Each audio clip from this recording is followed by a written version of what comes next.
सियावर रामचंद्र की, सियावर रामचंद्र की। बहुत बहुत धन्यवाद। हमारे उत्तर प्रदेश के कर्मठ एवं यशस्वी माननीय मुख्यमंत्री श्री योगी आदित्यनाथ जी और राम जन्मभूमि तीर्थ सेवा ट्रस्ट के अध्यक्ष जो मौजूद नहीं हैं, उनकी अनुपस्थिति में भी मैं उनके प्रति सम्मान के व्यक्त करता हूं। पूज्य नृत्य गोपाल दास जी महाराज, श्री राम जन्मभूमि तीर्थ क्षेत्र ट्रस्ट के महासचिव आदरणीय चंपत राय जी, श्री राम मंदिर निर्माण समिति के अध्यक्ष श्री नितिन जी मिश्र, श्री राम जन्मभूमि तीर्थ क्षेत्र ट्रस्ट के सदस्य डॉक्टर अनिल जी मिश्र, श्री देवेंद्र दास जी, जगत गुरु स्वामी विश्व प्रसन्न तीर्थ महाराज और यहाँ के प्रभारी मंत्री श्री सूर्य प्रताप जी शाही, महापौर श्री गिरीश पज्जी त्रिपाठी, जिला पंचायत अध्यक्ष श्रीमती रोली सिंह, हमारे सभी मंच पर बैठे पूज्य साधुगण, आदरणीय श्री राम शरणदास जी महाराज, आदरणीय श्री अनंत आचार्य जी महाराज, श्रीधराचार्य जी महाराज, श्री वैदेही वल्लभ शरण जी महाराज, श्री राम दिनेशाचार्य जी महाराज, श्री गौरी शंकर दास जी महाराज, श्री बनवारी पति महाराज जी, श्री भरत दास जी महाराज, ज्ञानी श्री चरणजीत सिंह जी, श्री प्रेम शंकर दास जी महाराज, श्री रविंद्र कीर्ति जी महाराज और मंच पर उपस्थित हमारे सभी प्रतिनिधिगण, विधायकगण और यहाँ मौजूद सभी भगवान राम के भक्तगण, सबसे पहले तो मैं आभार व्यक्त करना चाहता हूं श्री चंपत राय जी के प्रति कि इस परिसर में जो निर्माण कार्य चल रहा है, उस निर्माण कार्य के बारे में उन्होंने बहुत ही विस्तृत जानकारी दी है। मैं इस सच्चाई को आप सबके समक्ष स्वीकार करना चाहता हूं कि अभी तक इतनी विस्तृत जानकारी मुझे नहीं थी और बहुत ही अच्छा उनका प्रस्तुतिकरण रहा है। और हमारे उत्तर प्रदेश के मुख्यमंत्री योगी जी के बारे में तो कुछ कहना ही नहीं है। उन्होंने अपने उद्बोधन के माध्यम से जिन लोगों को थोड़ी बहुत नींद भी आती रही होगी, उन्हें जगा दिया है। देवियों और सज्जनों, आज प्रतिष्ठा द्वादशी के इस पुनीत अवसर पर आप सभी पूज्य संतों, पूज्य मनीषियों और भगवान श्री राम के हृदय में निवास करने वाले अवधवासियों तथा मेरे देश के समस्त नागरिकों को भारत के धार्मिक पुनरुत्थान के केंद्र श्री अयोध्या धाम से मेरा सादर जय श्री राम। बहनों और भाइयों, आज इस पावन भूमि पर आकर सचमुच मैं बहुत ही भावुक हूं और अभिभूत हूं। मुझे कहना हो तो एक वाक्य में यही कह सकता हूं, नाथ आजू मैं काह न पावा। हे परमात्मा, जो मुझे मिलना चाहिए था जीवन में, मैं समझता हूं कि आज यह दर्शन करने के बाद मुझे अपने जीवन में मिल गया है। आज मुझे क्या नहीं मिल गया, यह दिन पाकर मैं मानता हूं कि सब कुछ मुझे मिल गया।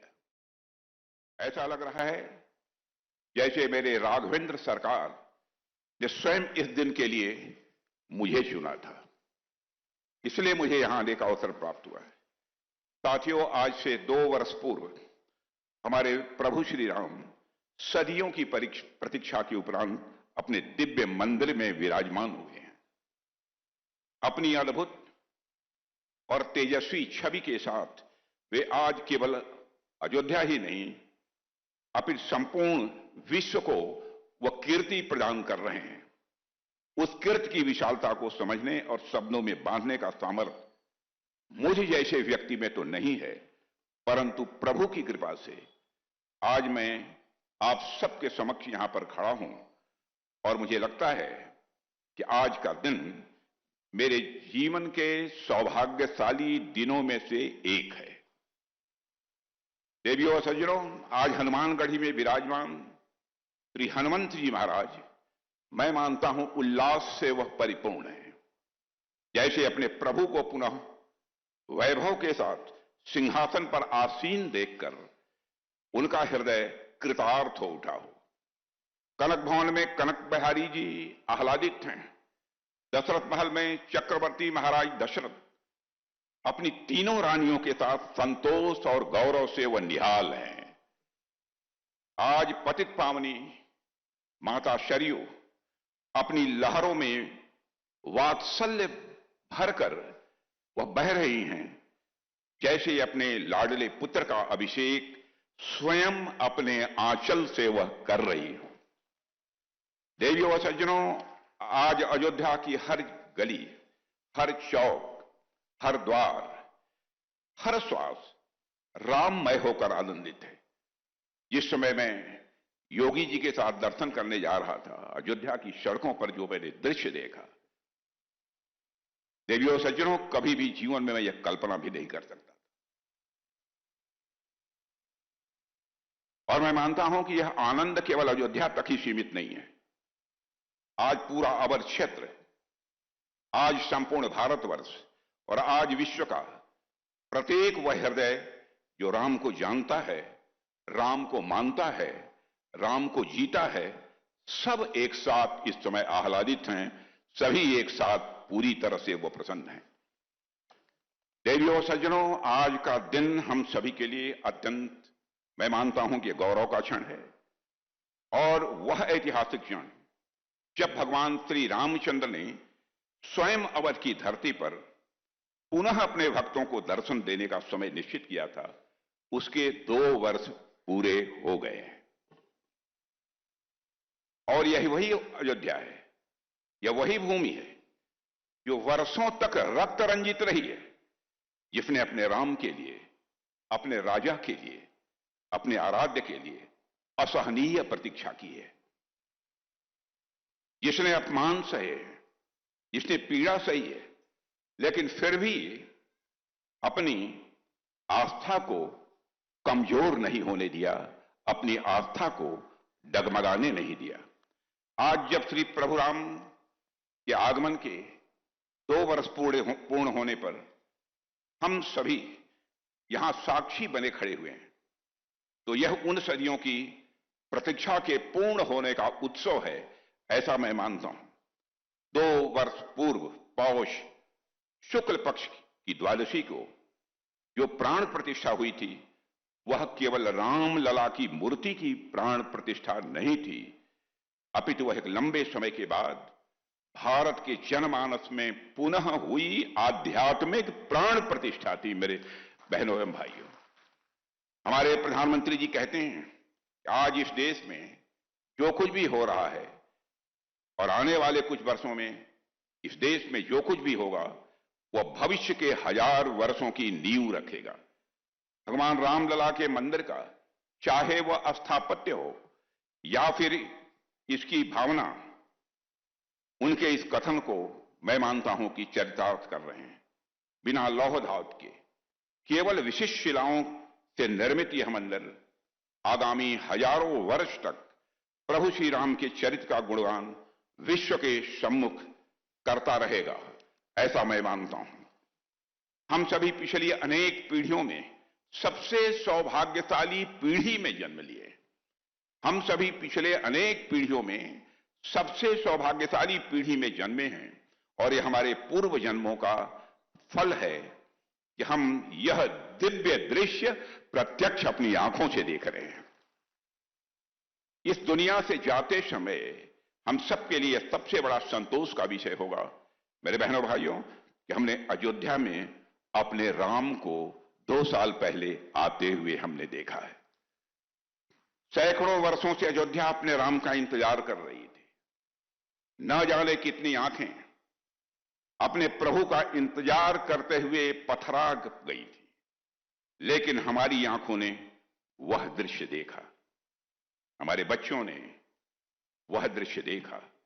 भगवान राम के प्राण प्रतिष्ठा का वह दृश्य इतना सुंदर था कि हमारे आने वाली पीढ़ियां हमारी आंखों में झांक कर वह दृश्य देखेंगी और खुद को वह भाग्यशाली समझेंगी। देखने वालों की आंखों में झांक कर आने वाली पीढ़ियां देखेंगी भगवान राम को और वह अपने को भाग्यशाली समझेंगी। मैं कई बार सोचता हूं कि राम मंदिर का जो आंदोलन रहा है, उस आंदोलन के बारे में न जाने क्या क्या कहा गया, क्या क्या बातें प्रचारित की गई, जबकि मुझे ऐसा लगता है कि राम मंदिर आंदोलन दुनिया के सबसे ग्रैंड नैरेटिव में से एक है। मैं इसको ग्रैंड नैरेटिव इसलिए कह रहा हूं क्योंकि भूगोल, ज्योग्राफी और टाइम, भूगोल और समय दोनों के हिसाब से राम मंदिर आंदोलन दुनिया का सबसे बड़ा आंदोलन रहा है, सबसे बड़ा आंदोलन रहा है।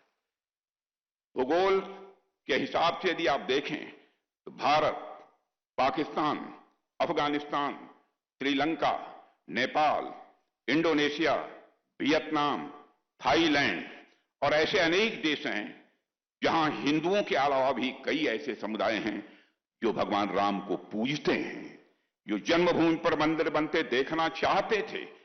इतनी बड़ी ज्योग्राफी, इतना बड़ा भूगोल किसी एक आराध्य के लिए बहुत ही कम देखने को मिलता है। और ज्योग्राफी के अलावा टाइम के हिसाब से भी आप देख लीजिए, दुनिया के किसी भी हिस्से में किसी समुदाय ने अहिंसक तरीके से लगातार 500 वर्षों तक अपने ही आराध्य की जन्मभूमि पर उनके भव्य मंदिर का निर्माण का इंतजार शायद ही किसी ने किया हो। इसलिए ज्योग्राफी और टाइम दोनों ही मामलों में आप देखें तो राम मंदिर आंदोलन से बड़ा ग्रैंड नैरेटिव आपको दुनिया में कोई दूसरा देखने को नहीं मिलेगा। हम उस ग्रैंड नैरेटिव की सफलता की भी उत्सव मना रहे हैं, मैं ऐसा मानता हूं। और वह नैरेटिव इतना सफल हुआ कि न सिर्फ राम अपने मंदिर में आए, बल्कि आज उस मंदिर पर धर्म की ध्वजा लहरा रही है। कितने ही विदेशी आक्रांता, कितने ही विदेशी आक्रांता इस देश आए, सबने सनातन के इस केसरिया ध्वज को गिराने की चेष्टा हमेशा की, लेकिन अब राम मंदिर के शिखर पर जब यह केसरिया ध्वज देवियों और सज्जनों आज लहरा रहा है, तो इस ध्वज से टकराने वाली हवाएं दुनिया भर में जाकर यह संदेश देंगी कि हमारी ओर गौर से देखो। दुनिया भर में जो भी इस ध्वज से हवाएं टकराएंगी, दुनिया भर में जाकर यह संदेश देंगी, हमारी ओर ध्यान से देखो, हमारी ओर गौर से देखो।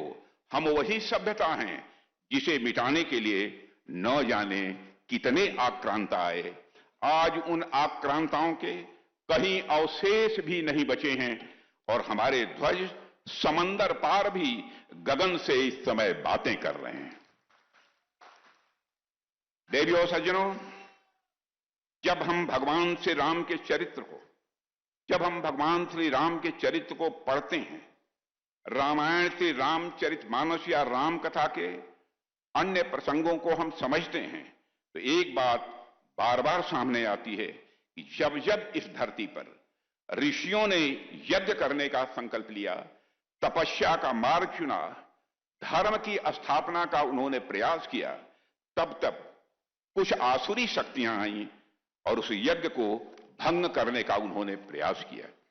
यही इतिहास है, यही सत्य भी है, और वैसा ही दृश्य हमने अपने जीवन काल में भी देखा है। जब रथ यात्रा शुरू हुई और अयोध्या से लेकर पूरे भारत के संत, महंत, वैरागी और कार सेवक एक स्वर में खड़े हुए, तब उन पर भी वही आसुरी शक्तियां टूट पड़ी थी।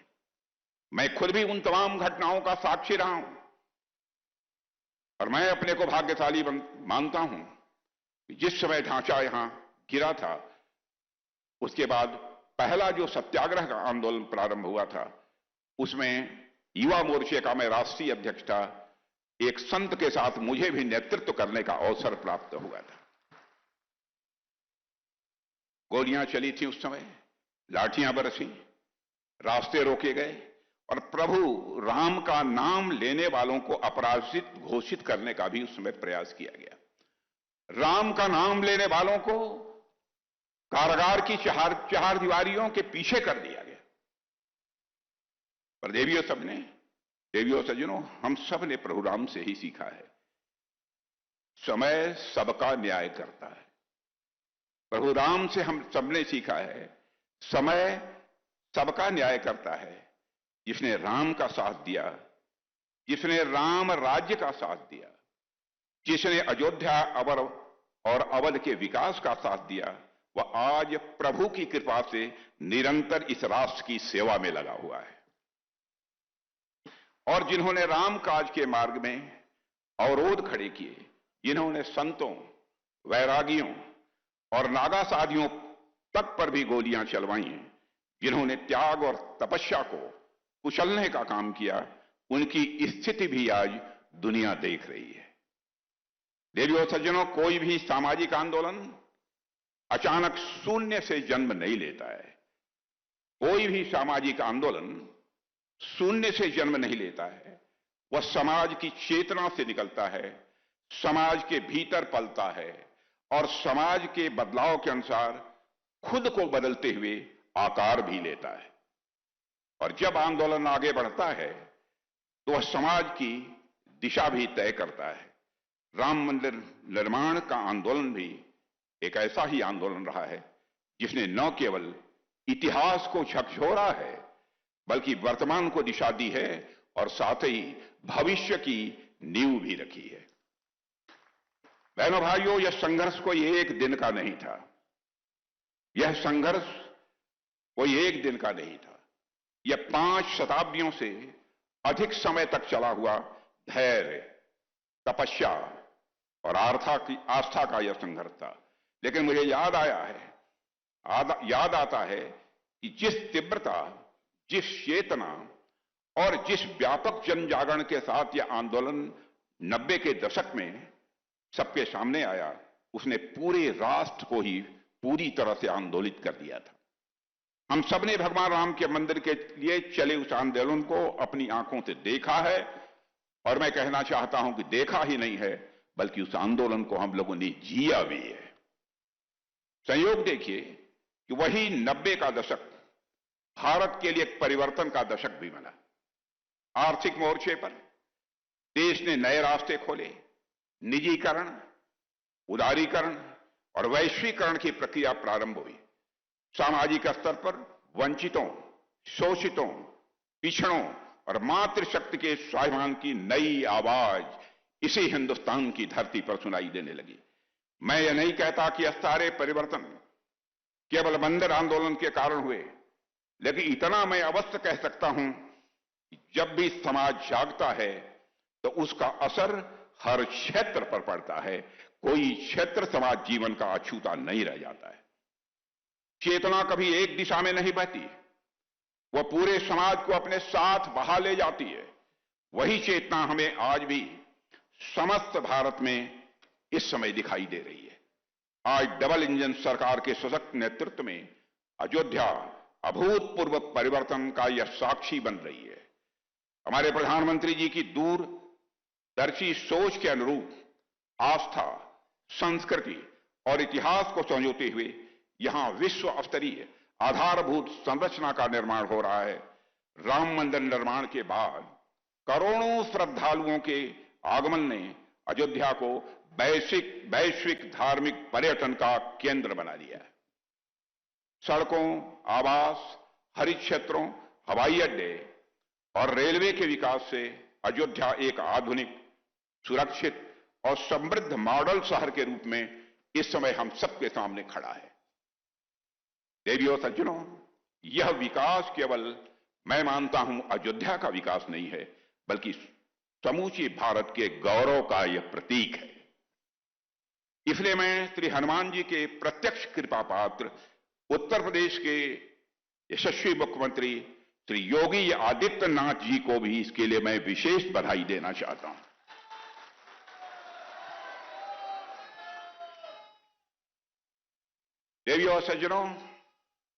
देवियों सज्जनों, भारतीय परंपरा में धर्म को किसी संकीर्ण आस्था या कर्मकांड तक सीमित नहीं किया गया है। भारतीय परंपरा में धर्म को किसी संकीर्ण आस्था या कर्मकांड तक सीमित नहीं किया गया है, बल्कि उसे जीवन की संपूर्ण व्यवस्था के रूप में देखा गया है। और जब धर्म को साकार रूप में देखना हो तो श्री राम का चरित्र अपने आप स्वाभाविक रूप से सामने आकर खड़ा हो जाता है। महर्षि वाल्मीकि ने भी राम को विग्रहवान धर्म कहा है। महर्षि वाल्मीकि ने भी राम को विग्रहवान धर्म कहा है, अर्थात धर्म स्वयं यदि देह धारण करे तो वह राम होगा। धर्म यदि स्वयं देह धारण करे तो कौन होगा? कौन होगा? कौन होगा? कौन होगा? कौन होगा? कौन होगा? देवियों सज्जनों, कर्तव्य परायणता के कोई साक्षात स्वरूप हैं तो वह हैं हमारे राम। कर्तव्य परायणता के कोई साक्षात स्वरूप हैं तो वह हैं हमारे राम। नीति के कोई साक्षात स्वरूप हैं तो वह हैं हमारे राम। मर्यादा के कोई साक्षात स्वरूप हैं तो वह हैं हमारे राम। और धर्म के कोई साक्षात स्वरूप हैं तो वह हैं हमारे राम। राम यानी सत्य, राम यानी संयम, राम यानी संकल्प, राम यानी अनुशासन, राम यानी संघर्ष। सबके साथ राम यानी संघर्ष।